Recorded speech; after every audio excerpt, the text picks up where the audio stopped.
we're going to see a lot of firms reduce the amount of space they're taking in the marketplace. You know, we at Cushman Wakefield, we just moved 800 million square feet of properties, the employees back into properties over the last 5 weeks. And from that movement that we did, we were able to identify a number of best practices and protocols around the workplace post-COVID.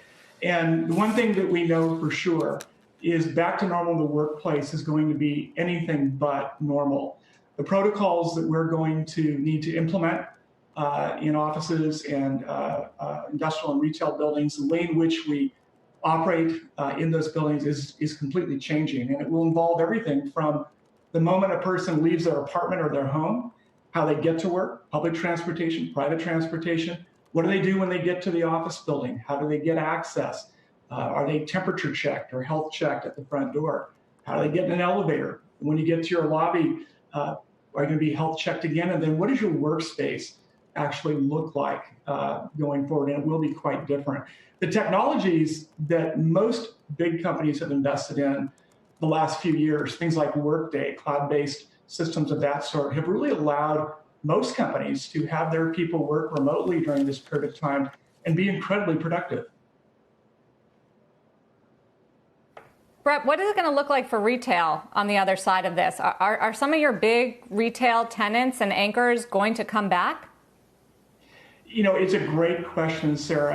And let's begin answering that by acknowledging the obvious, which is for many bricks and mortar retailers, the last 5 or 6 years have been a period of wrenching change. Some have come through that change fairly unscathed. Others have been, quite frankly, on life support. And this pandemic, this black swan event, I think will probably eliminate a number of large retailers from the marketplace.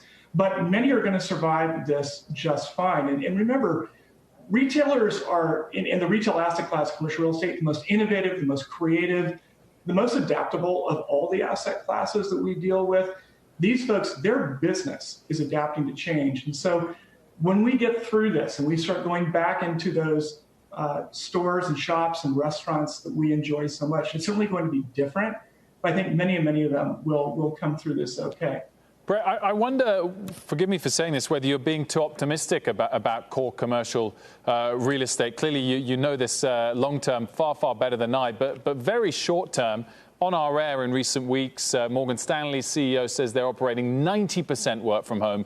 Goldman Sachs CEO told us 95% from home. And clearly, their offices are in prime locations in the most expensive cities all around the world. Surely, long-term, moving forward, they will be taking less space at those peak prices in those cities.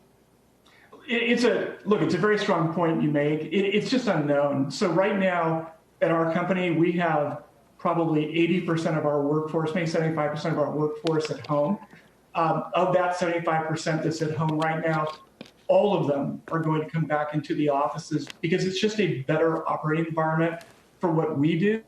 But certainly, Wilfred, to your point, there are companies that have learned more in the last 4 weeks than they've learned in the last 10 years about how people can work remotely.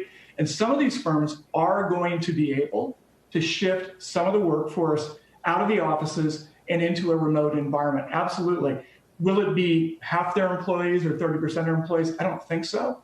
Could be 5%, could be 10%, maybe 15%. So over the long term, I think companies, they always have been and they always will be looking to reduce the cost of their commercial footprint. It's harder than it sounds to do. I've been doing this a very long time, and I've watched many events hit the commercial real estate sector. But the one thing that is true is that we operate and occupy more real estate today than we ever have here in the U.S.